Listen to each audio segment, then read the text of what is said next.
Obdong mana gi weche mag ndicho ni riwruoge makedo ne ratiro mag oganda kanyakla kod rowere obwogo bago ng'anyo odiechieng' ma kiny mar chwalo ng'ur ewi meko mar rowere maketo sirikal tesre. Kwethno wacho ni gigeto sundo sirikal mondo chiw ler kuma rowere ma oseteki nitiere kendo giler gimomiyo timbe makamago timore pacho kae.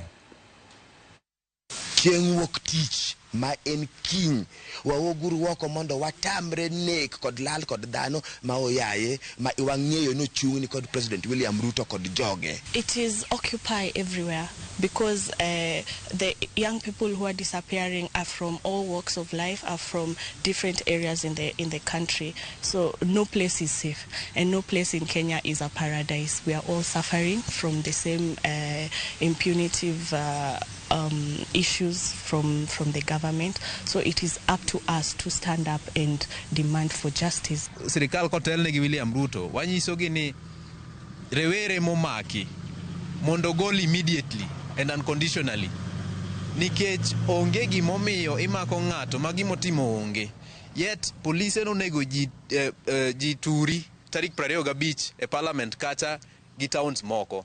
Police onego ji to ng'ama nomako onge.